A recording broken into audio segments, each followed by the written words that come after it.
Pada video kali ini kita akan membahas tentang komponen-komponen dari darah serta fungsinya.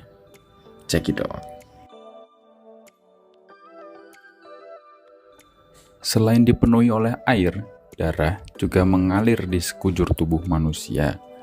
Tanpa darah, bisa dipastikan kalau oksigen dan sari makanan akan sulit untuk diantarkan dengan baik ke seluruh tubuh. Namun, tahukah kalian komponen apa saja yang menyusun darah sampai bisa bertugas dengan optimal? Yuk kita kenali dulu berbagai komponen darah dalam tubuh beserta masing-masing fungsinya.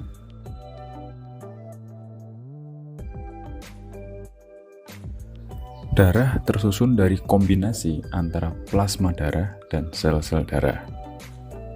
Sel-sel darah ini dibagi menjadi 3 jenis, yaitu sel darah merah, sel darah putih, dan trombosit.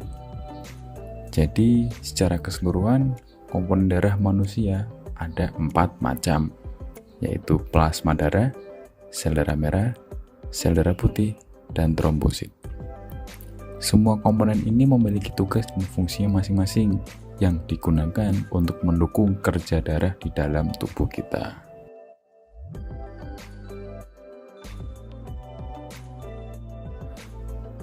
Plasma darah merupakan komponen darah yang berbentuk cairan. Plasma darah ini mengisi sekitar 55-60% dari volume total darah yang ada di dalam tubuh kita.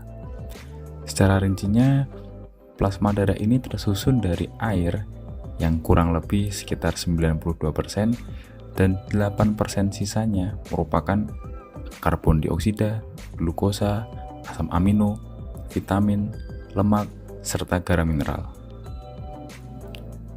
Tugas utama dari plasma darah yaitu mengangkut sel-sel darah untuk kemudian diedarkan ke seluruh tubuh bersama dengan nutrisi, hasil limbah tubuh, antibodi, protein pembeku, serta bahan kimia seperti hormon dan protein.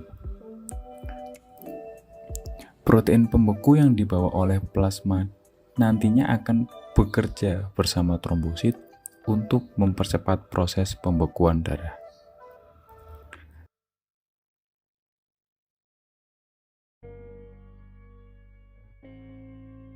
Jika plasma darah menyumbang sekitar 55-60% dari total volume darah, maka sel darah mengisi sisanya, yaitu kurang lebih sekitar 40-45%, yang terdiri dari sel darah merah, sel darah putih, dan trombosit.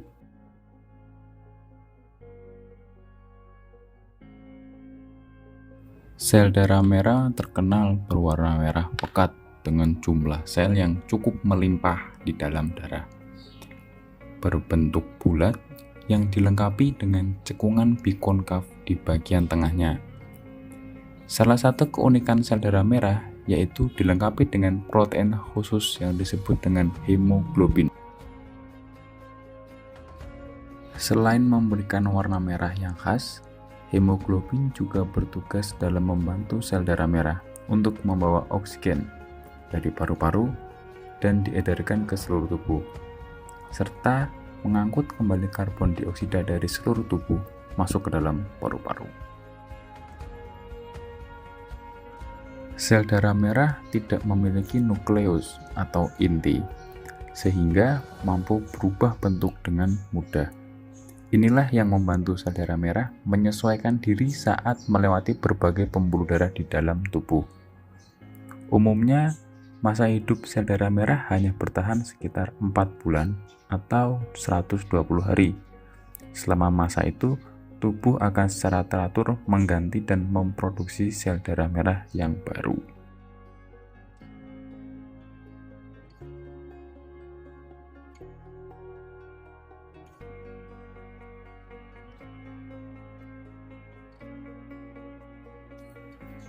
Dibandingkan dengan sel darah merah, sel darah putih ini memiliki jumlah yang jauh lebih sedikit loh.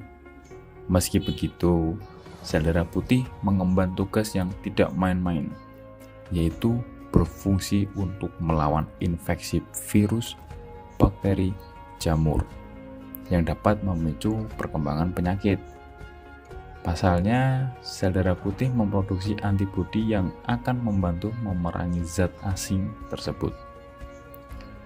Sel darah putih diproduksi oleh sum-sum tulang dengan berbagai jenis yang berbeda, meliputi neutrofil, limfosit, monokosit, eosinofil, dan basofil. Semuanya memiliki tugas yang sama untuk menjaga sistem kekebalan tubuh. Masa hidup sel darah putih pun cukup lama, bisa dalam hitungan hari, bulan, hingga tahun, tergantung jenisnya. Sekarang kita lihat yuk bagaimana leukosit atau sel darah putih ini dalam memerangi zat asing seperti virus maupun bakteri.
Sedikit berbeda dengan sel darah putih dan sel darah merah, trombosit sebenarnya bukan sel, melainkan sebuah fragmen sel berukuran kecil.